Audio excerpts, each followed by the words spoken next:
سلامونه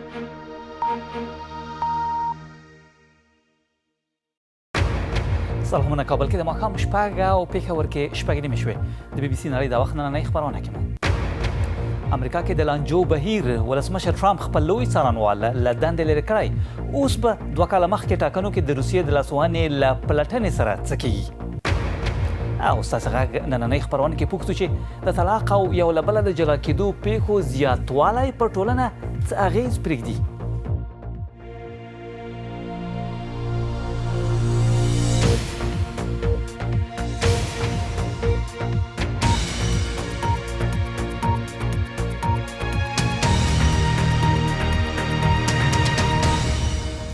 جوړ په خیر. نن پنجشنبه زیارت د نومبر 8 ده. خبرونه کې ستاسو غږ لږ وروسته راځي. پیل کې یو څو نورې خبرې کیسې راخلو. د امریکا کالیفورنیا کې پولیس وایي له لاس انجلس بهر د ګڼې ګوڼې یوه بار کې د ډزو پیښې کې د بریدګر په ګډون لږ تر لږه 12 کسان وژل شوي او له 10 ډېر نور ټپیان دي. وژل شوي کې د پولیسو یو افسر هم شامل دی. د ډزو دا پیښه چې په ځایي وخت د بیګا شپې پر 11 بجو پیل شوی بریدګر پکې یو بار او رستوران ته چې د پوهنتون زده کوونکو ترمنځ مشهور دی ورننوتلی و او په ډزو یې پیل کړی و. ویل کېږي د پیښې پر مهال بار او رستوران کې 200 کسان غونډ شوي وو. بیا هم امریکا کې تمیږو ډونالډ ټرمپ د خپلې ادارې جګپوړی قانوني چارواکی لوی څارنوال جیف سیشنز له دندې لرې کړی دی. دواړو په وار وار د 2014 کال د ټولټاکنو کې د روسیې د لاسوهنې په اړه سره ټکر کړی و. بل پلو سپینې ماڼۍ د CNN خبریال رسنیز اجازه لیک ځنډولی چې ولسمشر ټرمپ د منځنۍ مودې ټاکنو په اړه خبري کنفرانس کې د لانجې پر مهال ستوغ او ناوړه کس وباله. دا یې په اړه ریپورټ دی. جیف سیشن ته یې همکارانو هغه مهال تود درناوی وښود چې دی د امریکا له عدلیې وزارت څخه د وروستي ځل لپاره په وتو و. دته د لوی څارنوال دنده ډونالډ ټرمپ ته د وفادارۍ او همکارۍ په بدل کې ورکړل شوې وه. خو د ده استعفا لیک له ورایه ښودله چې دی ولسمشر له دندې شړلی.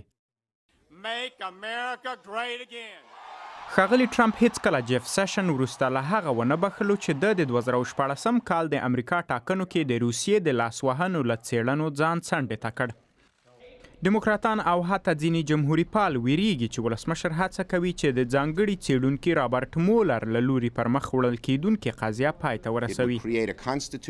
که دوی د مولر د څېړنو مخه ونیسي یا یې پای ته ورسوي نو د اساسي قانون یو کړکېچ به رامنځته کړي.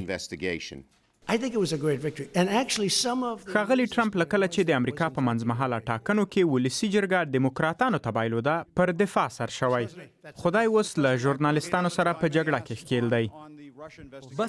بس ده ښاغلی ولسمشر زه غواړم له تاسو وپوښتم. بس ده ولسمشر خبري کنفرانس د CNN پر ژورنالیست جیم اکوسټا باندې په ډېرې غوسې سره پای ته ورساوه. درته مې ویل بس ده. زه درته وایم CNN باید وشرمېږي چې ته کار ورته کوې. ته ګستاخ او بد سړی یې. ته باید له CNN سره کار ونه کړې. سپینې ماڼۍ دا نه منونکې کړه بللي او ویلي دي چې د سپینې ماڼۍ کارکوونکي چې غوښتل یې له د مایک واخلي ټیله کړې. CNN دا خبره درواغ بللې او د خپل ژورنالیست ملاتړ یې کړی. زه جیم اکوسټا یم. د سپینې ماڼۍ مخې ته ولاړ یم. د ولسمشر ساتونکي افسران زما کارت راڅخه غواړي. د جیم اکوسټا کارت د تل لپاره ځنډول شوی او تېره شپه سپینې ماڼۍ ته له تګ هم ګرځول شوی.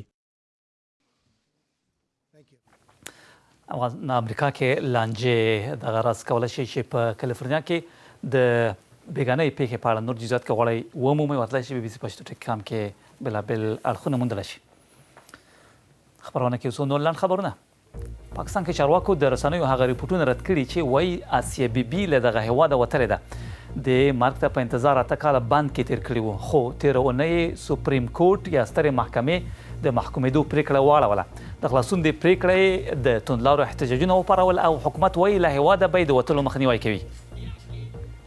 د یمن حوثي ملیشو مشر ویلي هیڅکله به د سعودي په مشرۍ ائتلاف ته تسلیم نشي او خپل پلویان یې هڅولي چې د ملیشو تر ولکې لاندې پر حدیده بندر دی د حکومت یرغل په شا وتنبوي. پر همدې مهال د بخښنې نړیوالې ټولنې حوثي ملیشو ته خبرداری ورکړې چې روغتونونه دې د پوځي موخو لپاره نه کاروي او وایي دا ډول کار د بشري چارو له نړیوال قانون سرغړونه ده. د برېښنايي ګاډو شرکت ټسلا د خپل اداري پلاوي مشرۍ لپاره یو نوی کس ټاکلی دی. روبین دینولم یې نوې مشره ده چې د دغه شرکت د بنسټ ایښودونکي ایلن ماسک ځای نیسي، په حال کې چې دی بیا هم د ټسلا مشر اجرایي چلوونکی وي. ښاغلي ماسک تېره میاشت د درغلیو په اړه هغوی د حلولو لپاره د مشرتابه له روله لاس واخیست چې د امریکا مالي تنظیمونکو لخوا وړاندې شوي دي. سامسونګ له خپل لومړي داسې ټلیفونه پرده پورته کړې چې تاویدی او قاتیدی شي او دا یې د موبایل ټکنالوژۍ د بڼې راتلونکی بللی دی. دا نوې آله د لمس سکرین بشپړه بڼه لري چې بیا وروسته پرانستل کېدی شي او یو بل قاتیدونکی سکرین راسپړي چې په خپل وار به په یو ځل 3 اپونه ښیي. خبرونه کې د لوبو سپورت خبرونه هم رااخلو. لومړی فوټبال چې بیګا شپه پکې د اروپا اتلانو لیګ سیالۍ کې ښې ډېرې لوبې وشوې. مانچسټر یونایټډ له 1-0 پایلې رامخکې شو او د لوبې 5 وروستیو دقیقو کې تورین کې یوونټوس 2-1 مات کړ. داسې حال کې چې مانچسټر سیټي بیا خپل اتحاد لوبغالي کې شختر دونیسک ته په 0 درنې ماتې ورکولو پاتې 14 لوبډلو پړاو ته ځان ورنږدې کړی دی. دا د اروپا اتلانو لیګ کې د مانچسټر سیټي ریکارډ کچې بری و. بیا هم فوټبال نن شپه به رینجرز، سلټک، ارسنال او چلسي د اروپا لیګ سیالۍ کې لوبیږي. د ارسنال روزونکی اونای ایمري خپله لوبډله ننګولې چې سپورټنګ لیزبن باید مات کړي چې د ګروپ ګټونکي په توګه پاتې 32 لوبډلو پړاو ته ځان ورسولی شي. د چلسي لوبغاړو کې بیا منځګړی ایدن هازارډ د نننۍ لوبې لپاره غوره شوی دی. دغه بلجیکایي د ملا ستونزې له امله 3 لوبو کې نه و. کرکټ کې بیا نن د سریلانکا او انګلند ترمنځ د لومړۍ ټسټ لوبې 3مه ورځ وه. انګلند یو ځل بیا بیټینګ کې لاسبری و. کیټن جیننګز خپل هیواد لپاره د هر بل وخت پرتله تر ټولو ښې نمرې وګټلې.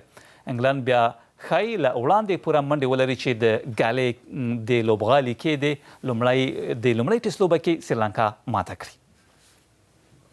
د بي بي سي نړۍ دا وخت کې راسره ملګري اوس هم له ژمنې سره سم ستاسې غږ خپرونې وغواړئ.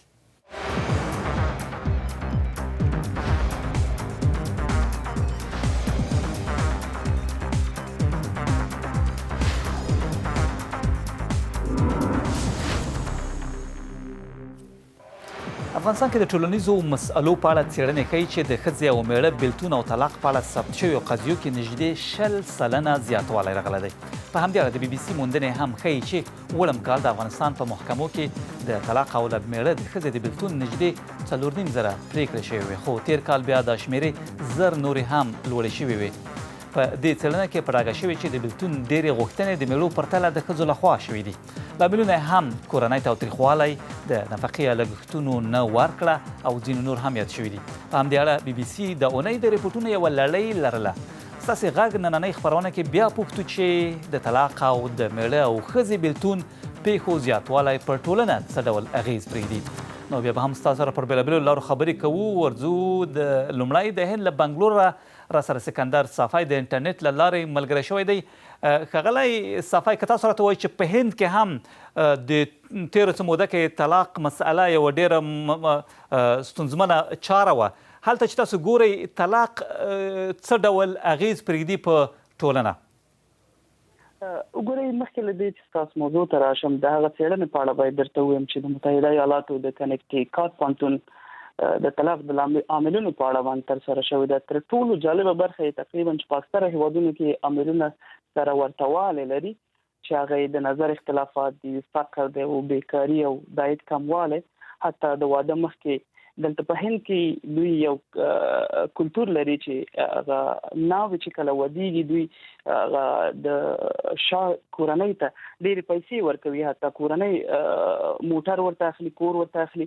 نو بیا هم په اخر کې دا د دې سبب کیږي چې د دوی دغه ترمنځ مشکلات پیدا شي او د طلاق لامل شي. بېسوادي هم یو اساسي فاکتور دی چې دغه ستونزو له امله طلاق وقتي کیږي. او تاسو وایئ چې په هند کې هم افغانستان ته ورته ځکه چې هندو مذهب هم طلاق کې ورته ښه ډول باندې نه کتل کیږي، ورته ټولنیزې ستونزې لري.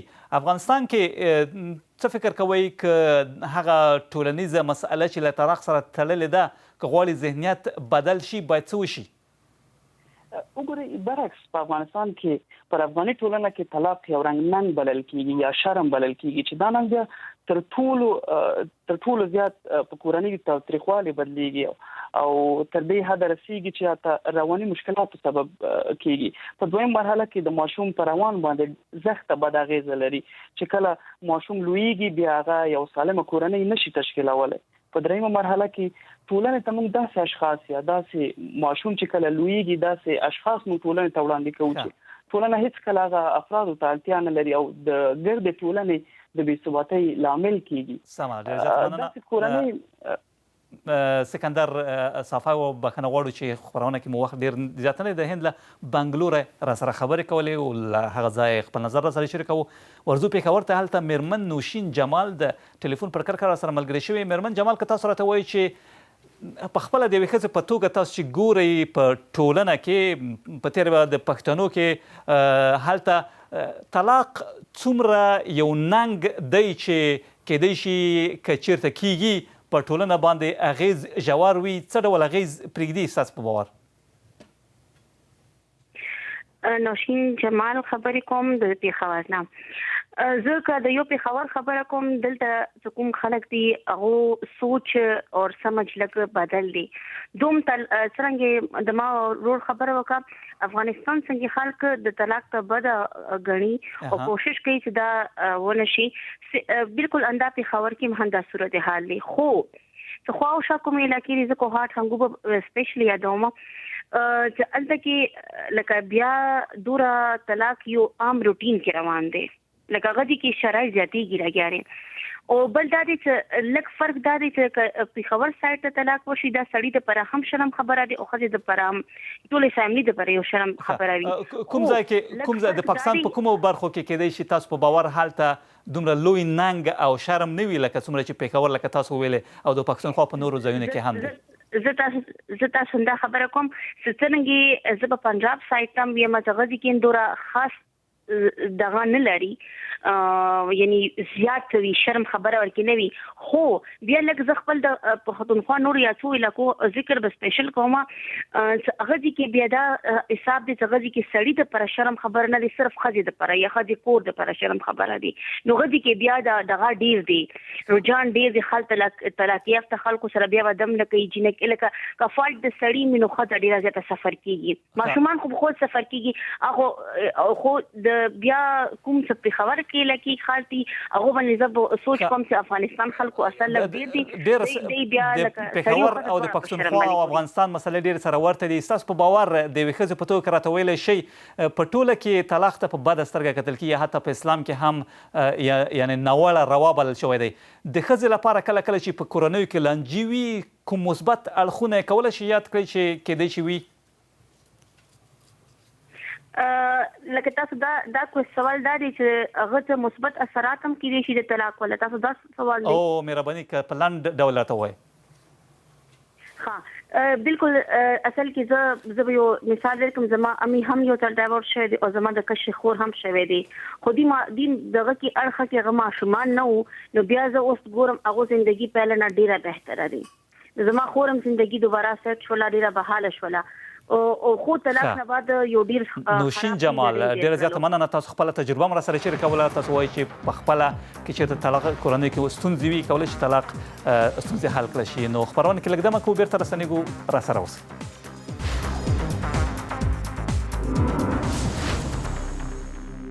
بي بي سي ستاسو غږ ته بیا هم ستړي مه شئ. نن پکې پر دې ټولنیزې مسلې خبرې کوو چې د طلاق او د میړه او ښځې بېلتون د پیښو زیاتوالی پر ټولنه څه اغېز پرېږدي چې موږ په افغانستان کې په دې تېرو څو ورځو کې د ریپورټونو یوه لړۍ لرله. ورځو د خپرونې پیل کې د برېټانیا له برمنګمه راسره محمد مستقیم شاه د انټرنیټ له لارې راسره ملګری دی. مولانا صاحب خپرونه ته ستړي مه شئ. که تاسو موږ یوه اشاره ورته وکړه چې د اسلام له نظره طلاق ابغض الحلال یا تر ټولو ناوړه حلال بلل شوی دی، څومره رول لري په ټولنه کې د کورنیو کې کله چې شخړې لانجې راځي دغو حل کې که تاسو په لنډ ډول راته هغه مثبت اړخ او منفي اړخ کې اشاره وکړئ. بسم الله الرحمن الرحیم. ډېره مننه. تشکر. اصل کې څنګه چې تاسو ویلې ابغض الحلال الى الله الطلاق، په دې کې شک نشته چې الله پاک ته رسول ناخوښه کار په حلالو کارونو کې طلاق دی. دا که چېرته موږ دې خبرې ته اول کې پام وکړو چې طلاق چې دی دا د یو په اسلام کې د یو مسلې حل دی او د مشکل نه د وتو لاره د خلاصې دی. لکه څرنګه چې په بدن کې بیماری پیدا شي نو د هغې علاج کیږي، او که چېرته خدای مګر سرطان بیماری وي نو د هغه بدن هغه حصه یا لاس یا ګوته هغه پرې کیږي، ځکه چې دغه ضرورت لري. نو اسلام هم دا یو ضرورت یو علاج په تور باندې د یو لار راوستې ده، لکه د عیسایت په ضد باندې چې عیسایت کې هغه خبره نه وه کوم چې کاتولیک وو چې یاره طلاق پکې وو. په اسلام کې دا لاره شته دی، ځکه چې واده په اسلام کې دا د غلامۍ یو عقد نه دی بلکې دا د یو ځای اوسېدو عقد دی، او هم دغه رنګې اختیار دی څرنګه چې سړي ته اختیار دی چې د یو بل نه جدایي اختیار کړي. نو کله که دا د واده د ګاړې د ژوند د لار مخې ته نه ځي نو الله پاک دا اجازت ورکړې دی. خو بهترینه لاره دا ده چې سړی وزغمي، صبر وکړي، یو بل سره صلح. لکه څنګه چې تاسو ورته اشاره وکړه په نساء صورت کې هم د جوړجاړي هغه لارې چارې ښودل شوي دي چې د دواړو کورنیو لخوا باید حکم یا منځګړی وټاکل شي. خو موږ چې ګورو په پښتنۍ ټولنه کې که څه هم پښتونخوا کې یا په دغه راز افغانستان کې وي هلته ډېر لانجې وي، خو د حل لاره یې هسې نه د ښځې لپاره او په تېره به د ښځې لپاره نه راوځي چې په کورنیو کې دواړه اړخونه سره سلا شي. تاسو څه لارښوونې لرئ هغه چې په خپله ټولنه کې افغانستان کې او پښتونخوا کې وي ناوړه دودونه دي د هغو له منځه وړلو لپاره باید خلک څه وکړي؟ د ټولو ناول خبره دا ده چې انسان ته دا نه دي پکار چې هغه د بل نه څه توقعات وساتي. مونږ مسلې او کشالې هله جوړېږي چې مونږ د یو بل نه توقعات وساتو، او په تېره بیا دا خبره یوازې د مېرمن او د ښځې خبره نه وي بلکې د هغې د مور خبرې، د خوښې خبرې، د نورو، ځکه چې زمونږ ستوګنه په یو ځای ده او جوینټ فیملی سیسټم دی، نو په دې خاطر په دې کې نور ډېرې مسلې راځي. که چېرته مونږ توقع او ایکسپیکټیشنز او توقعات د یو بل نه دومره نه وابسته کوو، خوښې د انګو نه وابسته کوي، او د ښځې خاوند هم تعلق چې هغه په حدودو کې وي، مونږ اول دا په دې خبره ځان پوه کړو او دا بېسوادي ختمه شي چې یاره د خاوند او د ښځې هم داسې تعلق دی چې په دې کې الله پاک څه حدود ایښي دي او هغه حدود د قرآن او حدیث په رڼا کې واضح شوي دي. نو انشاءالله موږ به بیا او دویمه غټه خبره دا ده چې موږ دا په ذهن کې وساتو چې واده صرف خوشحالۍ نوم نه دی، دې کې خفګان هم راځي، دې کې ناخوښې خبرې هم راځي، خو موږ به دا برداشت کوو. ډېره زیاته مننه. محمد مستقیم شاه له برمنګم سره خبرې کولې، دی هلته د یو جومات امام دی. ورځو له هنده مېرمن پروانه ضیایي د انټرنیټ له لارې راسره ملګرې شوې ده. مېرمن ضیایي که تاسو راته ووایئ، بښنه غواړم چې له اوس هم د مولانا صاحب مستقیم شاه انځور دی، که تاسو راته ووایئ چې مېرمن ضیایي په خپله د یوې ښځې په توګه که چېرته په یوه کورنۍ کې لانجه وي د حل لارې څه کیدی چې هغه لانجې حل شي پرته له دې چې طلاق ته مخه وشي؟ زما په اند اسلام د نکاح څخه ورته وګورو، نکاح سنت ده او طلاق فرض دی. کله چې یو دوه زوجه دوی په خپل منځ کې خواشیني واوسېږي او ژوند یې ښه پر مخ نه ځي، نو دوی د دې لپاره چې کله چې د دوی په منځ کې یو مشکل راغلی، هماغه مشکل غټ سو او دې ته ورسېدی چې طلاق واخیستل سي، باید طلاق واخیستل سي، ځکه چې طلاق فرض دی. او که چیرې د دوی پر منځ کې یو کوچنی مشکل یې هغه پاته سي او دوی کوشش وکړي د جامعې د خاطرو طلاق وانخلي، هغه ژوند ته ادامه ورکړي، دا ژوند د ټول عمر تریخي او د ژوند څخه به خوند وانخلي. مخکې له دې چې همدغه وروستۍ پرېکړې ته یوه کورنۍ کې رسېدنه وشي، داسې لارې چارې شته دي ستاسو په باور چې مخکې له دې چې همدې لکه څنګه چې موږ مخکې ورته یادونه وکړه تر ټولو ناوړه حلال ته مخه وشي، د دوی ترمنځ بېلتون راشي، مخکې له دې چې دا وشي د حل لارې چارې شته دي چې دواړه سره جوړ شي؟ ګوري کله چې پر یو ښځې په کور کې مشکل راځي هغه به یا خشونت یې عموما زموږ په ټولنه کې ښځه تر پښو لاندې ده. پر ښځې که ښځه اول د طلاق غوښتنه نه کوي په هغه وخت کې خبره طلاق ته رسېږي چې پر دې ډېر خشونت وسي نفقه ورنه کول سي او یا هم د دې خواهشاتو ته کتنه نه کېږي نو بیا دا راولاړېږي کولی چې خپل د کورنیانو ترمنځ دوی دا مشکل حل کړي دوی کورنیانې سره کښېني د مشرانو ته خبره بوځي او کله چې په مشرانو حل نه سول نو مجبور دي چې طلاق واخلي د یو زوج په نیګه. ښه ډېره زیاته مننه تاسو خپل نظر را سره شریکاوه. پروانه ضیایي وه له هنده را سره خبرې کولې ورځو خپرونه کې تاسو دغه پوښتنه موږ پر فیسبوک هم شریکه کړې وه بېلابېل نظرونه تاسو راته پرېښي دي. ورځو لومړی راخلو هیکل کاموال لیکي طلاق په هره ټولنه او حالاتو کې دی وایي توپیر لري خو زما په نظر دا یې لیکي چې ډېر وخت منفي اغیز هم لري کورنی ژوند ورسره بې نظمه کیږي. محمد کریم عادل بیا لیکي لومړی باید د طلاق ډېرېدو دلیل وموندل شي چې ولې خلک طلاق ته اړ کیږي یا ورته مخه کوي. د دوی مننه کوو چې خپل نظرونه پر فیسبوک موږ ته پرېښي وو. له کابله اشرف احمدزی د ټلیفون پر کرکه راسره ملګری دی. ښاغلی احمدزی که تاسو راته وایي چې افغان ټولنه کې لکه څنګه چې موږ په بېلابېلو خلکو سره مخکې خبرې وکړې طلاق ته په سمه سترګه نه کتل کېږي دا چې طلاق نه یوازې بلکې هغه چېرته چې دا پیښه شوې هم وي د ټولنې نظر د هغو خلکو په اړه چې سره بیل شوي وي څنګه بدلېدی شي؟ السلام علیکم تاسو ته سلامونه او د خپرونې اورېدونکو ته سلامونه. طلاق زمونږ نن سبا زمونږ په ټولنه کې یو خو مخ پر زیاتېدو یو عمل ده او بل د ده اثرات زمونږ او تاسې په ټولنه یوه کلتوري او اسلامي ټولنه ده او بل ذهنیتونه نوي دې ته آماده کېږي که نه چې د طلاق یوه نوې موضوع خو نه ده که نه ځکه دا مخ پر زیاتېدو ده نو دې ته آماده سي.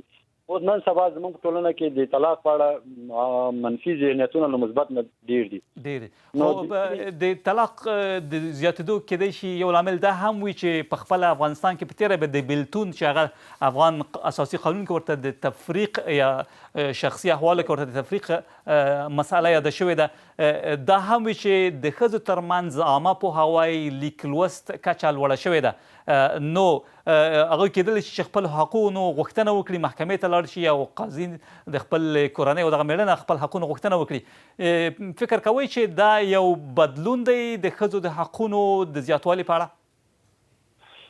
دا خو شاید یو مثبت بدلون وي که نه زموږ او تاسې په ټولنه کې یو د سواد د سطحې ټیټوالی او بل د طرفینو چې هغه حقوق او وجایب یو بل لري شاید د دوی نه د اکثریت نه خبرې دا خپله د طلاق یو مهمه د طلاق د رامنځته کېدو یو مهمه موضوع ده او بل چې دوی کله محکمې ته رجوع کوي او بیا خپل حقوق غواړي له خپل مېړه نه لاسته راوړي نو مېړه بیا په دې اړه شاید منفي نظر واخلي یا منفي نظر ولري ځکه زموږ په افغاني ټولنه کې دا شاید دغه موضوع دومره عام نه ده که نه څومره چې نن سبا ورته لاره هواره شوې ده یا هغه کار ورته کېږي. ډېره زیاته مننه اشرف احمدزی و له کابله را سره خبرې کولې بیا هم ورځو فیسبوک ته هغه پوښتنه چې موږ دغه پوښتنه موږ پر فیسبوک هم ستاسو سره شریکه کړې وه بېلابېل نظرونه راغلي دي.